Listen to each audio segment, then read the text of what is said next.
नमस्कार, मैं हूं हरिशंकर व्यास। सेंट्रल हॉल में आपका स्वागत है। पेट्रोल और डीजल की कीमत में लगातार गिरावट आम आदमी व मध्य वर्ग के लिए एक सुखद आश्चर्य है। अगस्त से अब तक पेट्रोल की कीमत में 9 रुपए से अधिक की गिरावट हो चुकी है। उधर डीजल की कीमतों में भी 5.5 रुपए से ज्यादा की गिरावट है। पेट्रोल डीजल की कीमतों पर सरकार ने नियंत्रण खत्म कर दिया है। मतलब अंतर्राष्ट्रीय बाजार और तेल कंपनियों की जो लागत होगी उस अनुसार आगे दाम बढ़ेंगे या घटेंगे। बहुत संभव है कि प्राइवेट क्षेत्र की कंपनियों के अपने पेट्रोल पंप अब चालू हो और उनकी होड़ से भी उपभोक्ताओं को फायदा मिले। पेट्रोलियम पदार्थों के सस्ते होने की वजह अंतर्राष्ट्रीय बाजार में कच्चे तेल की सप्लाई में उफान है। अमेरिका और यूरोपीय देशों ने रूस पर प्रतिबंध लगाए हुए हैं। यूक्रेन संकट की रूस को सजा मिल रही है, पर उसे चिंता नहीं है। उसकी तेल गैस की अकूत कमाई है। उसे घटाने के लिए ही अमेरिका, सऊदी अरब आदि देश अधिक कच्चा तेल निकालकर उसे सस्ता बना रहे हैं ताकि रूस से खरीदारी कम हो। मतलब रूस की कमर तोड़ने की विश्व राजनीति के चलते भी दाम घट रहे हैं। सवाल है, यह दौर कितना लंबा चलेगा? भारत के लिए यह बहुत फायदे का सौदा है। यदि अगले 6 महीने भी यह दौर चले तो केंद्र सरकार का भार हल्का होगा, महंगाई घटेगी। आज इस पर चर्चा है, मगर उससे पहले गपशप और खास सुर्खियां है। शुरुआत सियासी गपशप से करते हैं। हरियाणा और महाराष्ट्र में बनी भाजपा की सरकार में दल बदल करने वाले विधायकों को मंत्री नहीं बनाया गया था। इससे अंदाजा लगाया जा रहा था कि केंद्र सरकार में भी नरेंद्र मोदी दल बदल करने वाले सांसदों को ज्यादा तरजीह नहीं देंगे। हालांकि उन्होंने पहली बार में बनाए गए 45 मंत्रियों में राव इंद्रजीत सिंह को शामिल किया था, लेकिन पहली फेरबदल में ऐसे सांसदों को नहीं शामिल करने के संकेत थे। पर प्रधानमंत्री ने 3 ऐसे सांसदों को मंत्री बनाया जो ऐन चुनाव से पहले दल बदल करके भाजपा में शामिल हुए थे। उनके अलावा 2 ऐसे नेताओं को भी सरकार में शामिल किया गया जो दूसरे क्षेत्र के जानकार थे और चुनाव से ठीक पहले भाजपा से जुड़े थे। हालांकि उत्तर प्रदेश में दल बदल करके भाजपा में जाने वाले किसी नेता को मौका नहीं मिला है। हरियाणा में 4 दशक तक कांग्रेस की राजनीति करने वाले चौधरी बीरेंद्र सिंह चुनाव से ठीक पहले भाजपा में शामिल हुए और उनको ग्रामीण विकास मंत्री बनाया गया है। इसी तरह राजद छोड़कर भाजपा में गए रामकृपाल यादव को पेयजल और स्वच्छता का राज्य मंत्री बनाया गया है। शपथ ग्रहण के दिन सुबह तक शिवसेना के प्राथमिक सदस्य रहे सुरेश प्रभु को भाजपा में शामिल करा के रेल मंत्री बनाया गया है। फिल्म जगत से जुड़े बाबुल सुप्रियो और पूर्व ओलंपियन राज्यवर्धन सिंह राठौर को भी मोदी सरकार में शामिल किया गया है। ये दोनों भी ऐन चुनाव से पहले भाजपा में शामिल हुए थे।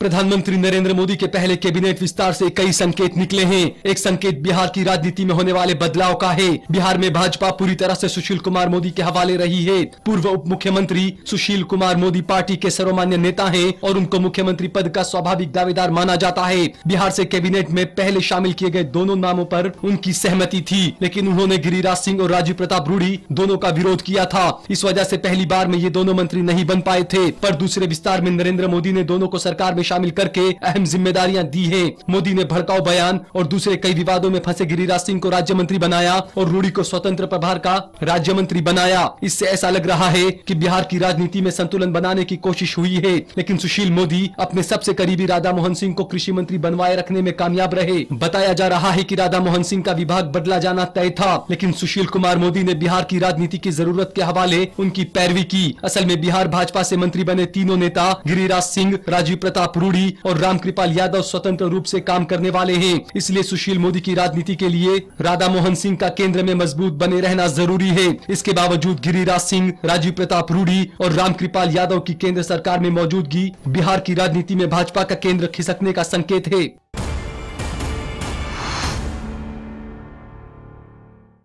केंद्र में भाजपा की सरकार आने के बाद राज्यसभा में राज्यों की सीमा टूट रही है। पिछले 6 महीने में राज्यसभा के रास्ते संसद में आए जो सांसद केंद्र में मंत्री बने हैं, उनमें ज्यादातर अपने गृह राज्य से चुनकर संसद में नहीं आए हैं। अब भी प्रधानमंत्री नरेंद्र मोदी ने जिन गैर सांसद नेताओं को मंत्री बनाया है, उनमें से सिर्फ वीरेंद्र सिंह अपने राज्य से संसद में आएंगे।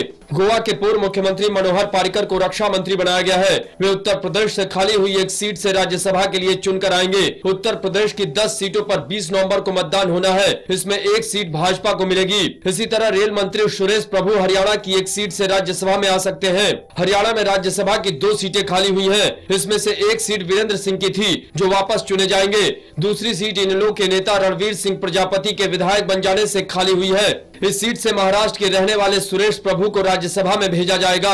इन दोनों सीटों की अधिसूचना अलग अलग जारी होगी, इसलिए दोनों भाजपा की झोली में जाएंगी। इससे पहले 2 गैर सांसदों को मंत्री बनाया गया था। उनमें से निर्मला सीतारमण तो अपने प्रदेश से राज्यसभा में आई, लेकिन प्रकाश जावड़ेकर को मध्य प्रदेश से राज्यसभा में लाया गया। अब आज की सुर्खियां हैं, ये लीक से कुछ हटकर है और इनसे देश की दशा दिशा को बूझ सकेंगे।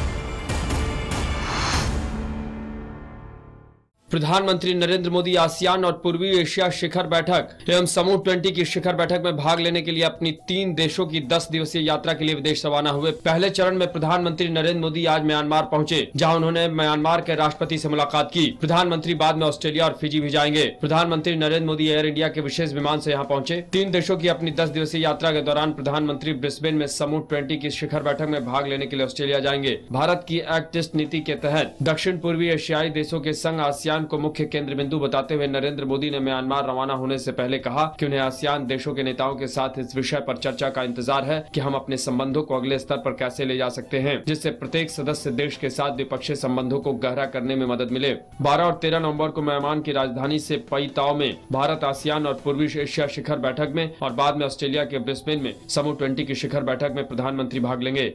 छत्तीसगढ़ के बिलासपुर जिले में परिवार नियोजन कैंप में ऑपरेशन के बाद 8 महिलाओं की मौत हो गई है, जबकि 30 महिलाओं की हालत गंभीर बनी हुई है। गौरतलब है कि शनिवार को बिलासपुर जिले में तख्तपुर के पेंढारी इलाके में सरकार की ओर से लगाए गए कैंप में 80 महिलाओं की नसबंदी के ऑपरेशन हुआ था। यह एक लेप्रोस्कोपिक सर्जरी थी और यह कैंप छत्तीसगढ़ के स्वास्थ्य मंत्री अमर अग्रवाल के चुनाव क्षेत्र में पड़ता है। इस मामले में राज्य सरकार ने 4 मेडिकल अधिकारियों के खिलाफ पुलिस को कार्रवाई के आदेश दिए हैं। ऑपरेशन करने वाले डॉक्टर RK गुप्ता के खिलाफ भी FIR दर्ज करने के निर्देश प्रदेश के मुख्यमंत्री रमन सिंह ने पुलिस को दे दिए हैं। 4 मेडिकल अधिकारियों को सस्पेंड कर दिया गया है।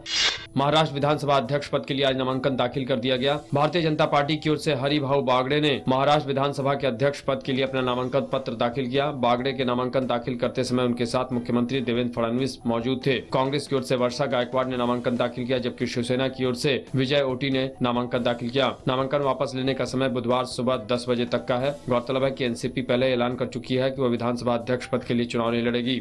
भारत के पहले प्रधानमंत्री जवाहरलाल नेहरू के 125वें जन्म दिवस के मौके पर आयोजित एक अंतर्राष्ट्रीय समारोह में कांग्रेस ने प्रधानमंत्री नरेंद्र मोदी को न्योता नहीं दिया है। यह समारोह 13 नवंबर को होना है। कांग्रेस के वरिष्ठ नेता आनंद शर्मा ने कहा कि इस कार्यक्रम में हिस्सा लेने के लिए विश्व के 54 राजनेताओं को निमंत्रण भेजा गया है, लेकिन प्रधानमंत्री नरेंद्र मोदी को न्योता नहीं भेजा गया है। गौरतलब है कि इससे पहले भी 31 अक्टूबर को पूर्व प्रधानमंत्री इंदिरा गांधी के शहीद दिवस के मौके पर उनकी समाधि स्थल पर कार्यक्रम में कांग्रेस ने प्रधानमंत्री को न्योता नहीं दिया था। गौरतलब है कि कांग्रेस ने कहा था कि प्रधानमंत्री को खुद आकर इंदिरा गांधी को श्रद्धांजलि देनी चाहिए थी। इस कार्यक्रम के अलावा 14 नवंबर की सुबह भी शांति भवन में पंडित जवाहरलाल नेहरू की समाधि पर बड़ा आयोजन किया जाएगा। आपको बता दें कि केंद्र सरकार ने 14 नवंबर को नेहरू की जयंती को सरकारी स्तर पर बड़े जोर शोर से मनाने का फैसला किया है।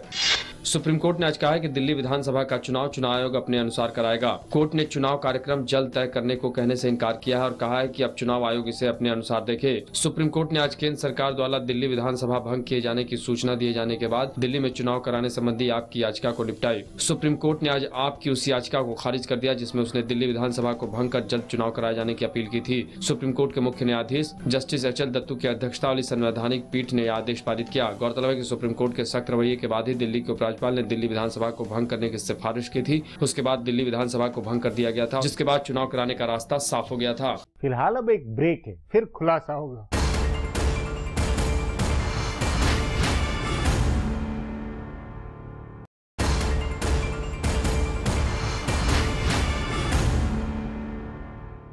भारत की आर्थिकी के अच्छे दिन की अच्छी बात कच्चे तेल की कीमतों में अंतर्राष्ट्रीय गिरावट है। रूस, अमेरिका, सऊदी अरब के त्रिकोण में भारत को फायदा है।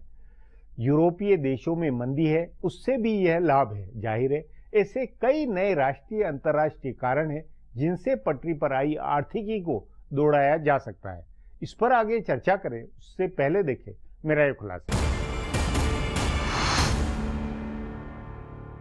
भारत की आर्थिक दशा में सुधार के ठोस संकेत नहीं मिल रहे हैं। हालांकि प्रधानमंत्री नरेंद्र मोदी की सरकार आने के बाद आम लोगों को फील गुड होने लगा है। पेट्रोलियम उत्पादों की कीमत गिरने लगी है। कई सालों के बाद डीजल के दाम घटे हैं, जिससे महंगाई कम होने की उम्मीद पैदा हुई है। हालांकि रिजर्व बैंक के गवर्नर रघुराम राजन अब भी मान रहे हैं कि मुद्रास्फीति की दर ऊंची है और इसलिए नीतिगत ब्याज दरों में कटौती नहीं की जा सकती है। इसलिए वाहन और आवास की मासिक किस्तों में कमी की उम्मीद अभी नहीं है। लेकिन अगर पेट्रोलियम उत्पादों की कीमत में लगातार गिरावट से कीमतें और सस्ती होती है तो ब्याज दर भी घटेगी और विकास की गाड़ी भी पटरी पर लौटेगी, क्योंकि इससे मांग में बढ़ोतरी होगी। बहरहाल यह नरेंद्र मोदी का संयोग है कि उनके सरकार में आने के बाद अंतर्राष्ट्रीय बाजार में कच्चे तेल की कीमत लगातार कम हो रही है। इसके कई अंतर्राष्ट्रीय कारण हैं। खाड़ी देशों के कई तेल कुओं के मालिक कुछ आपूर्तिकर्ताओं की कमर तोड़ने में लगे हैं, तो अमेरिका और यूरोप के कई देश रूस की कमर तोड़ने की कोशिश में है। रूस पर यूक्रेन की वजह से कई पाबंदियां लगी हैं, लेकिन तेल की कमाई की वजह से वह इन पाबंदियों की परवाह नहीं कर रहा है। कई देशों की कूटनीति और सामरिक रणनीति की वजह से जो हो रहा है उसका फायदा भारत को मिल रहा है। नरेंद्र मोदी और उनकी सरकार को इसका श्रेय जा रहा है कि उनके आने के बाद पेट्रोल डीजल के दाम कई बार कम हो गए।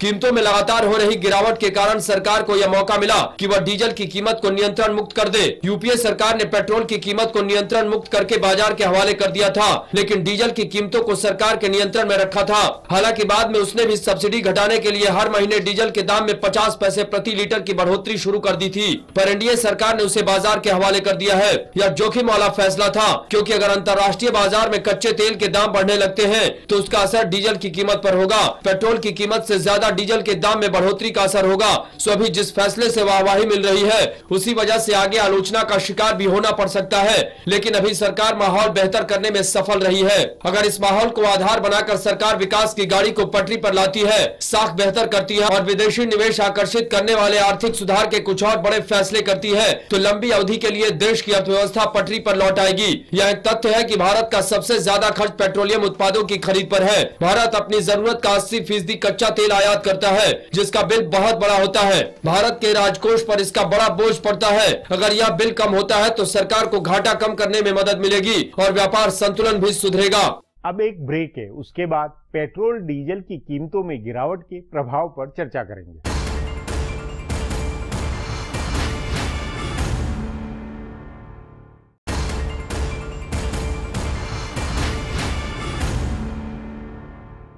भारत के आयातों में कच्चे तेल पर होने वाला डॉलर खर्च सर्वाधिक है। अब जब अंतर्राष्ट्रीय भाव घटे हुए हैं तो भारत का आयात बिल भी कम है। इससे डॉलर बनाम रुपए की रेट भी अपने पक्ष में सुधरनी चाहिए। जाहिर है पेट्रोलियम पदार्थों की कीमतों में कमी के भुगतान संतुलन, विदेश व्यापार आदि पर भी असर है। इस पर चर्चा के लिए आज मेरे साथ वरिष्ठ पत्रकार वीरेंद्र कपूर हैं।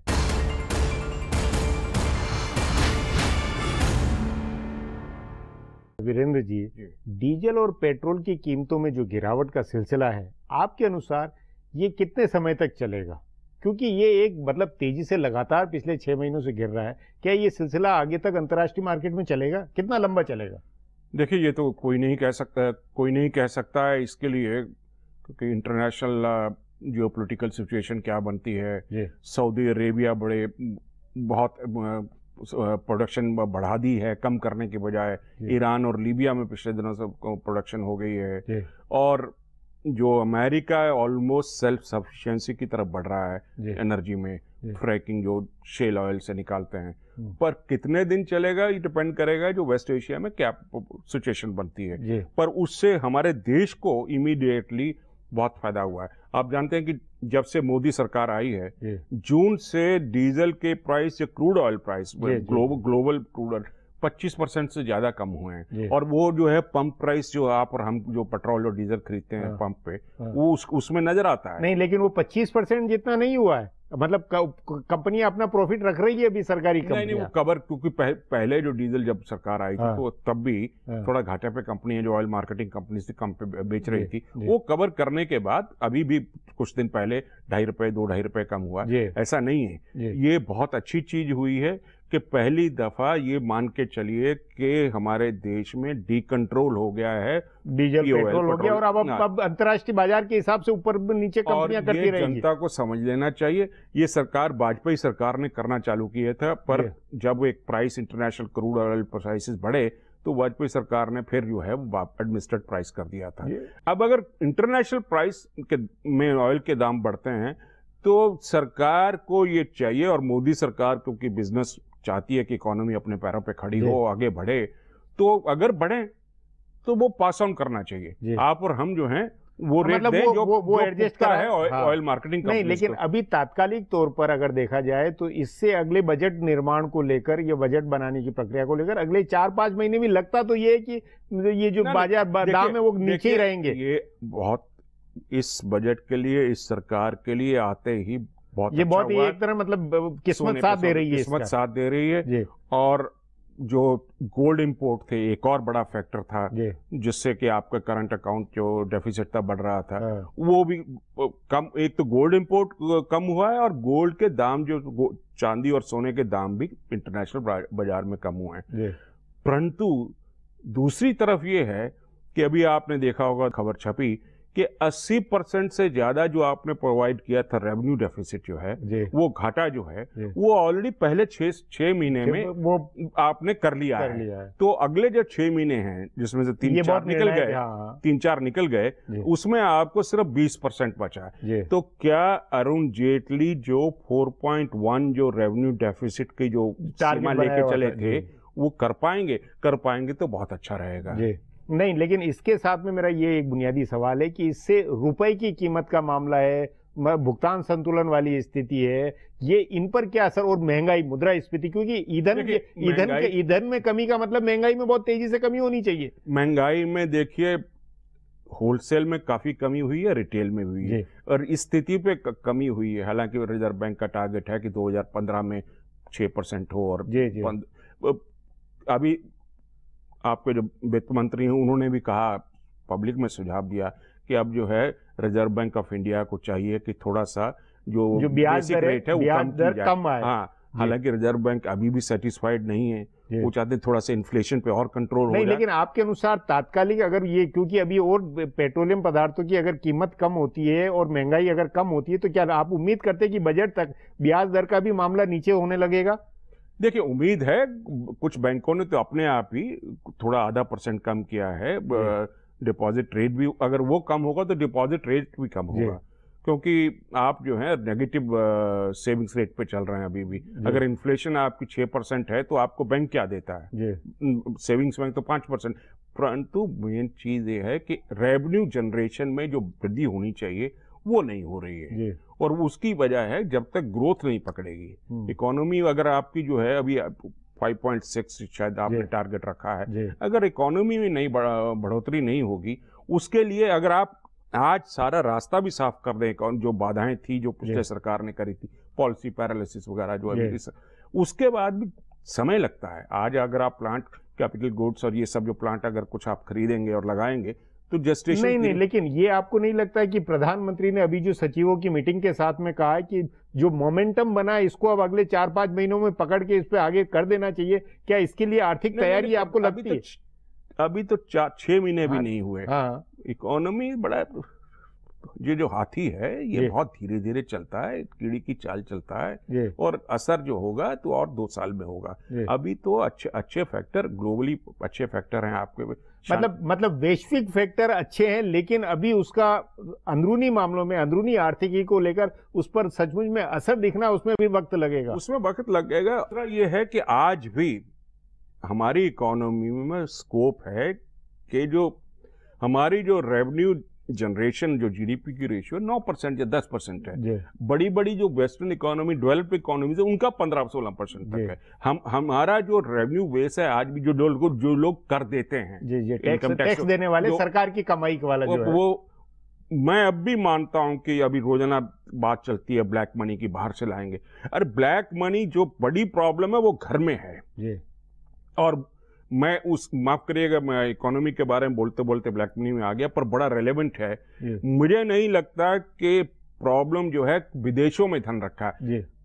सेठ लोग जो भी सेठ लोग है जिसके पास भी पैसा है, वो अपना 1000 करोड़ स्विस बैंक में क्यों रखेगा? वहां पे जंग लगेगी नोट को, वो किसी तरह से वापिस लाएगा, और इसको यहाँ पे इकोनॉमी लगा, और लगा हुआ है।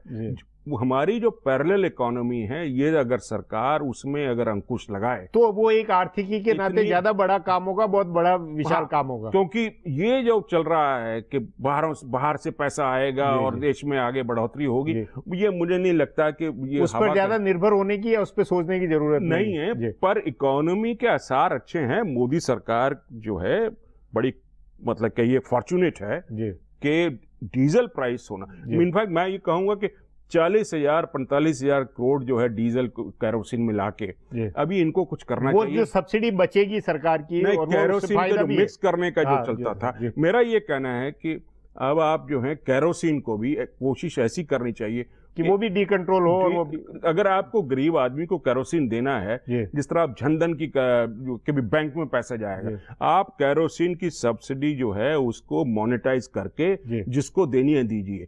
एक बहुत बड़ा ये कल्याण वाला होगा। वीरेंद्र जी, बातचीत को यही समाप्त करेंगे। प्रोग्राम में आने के लिए बहुत बहुत धन्यवाद। हमारा प्रोग्राम अब यहीं खत्म होता है। मुझे इजाजत दीजिए, कल फिर मिलेंगे इसी चैनल पर इसी समय।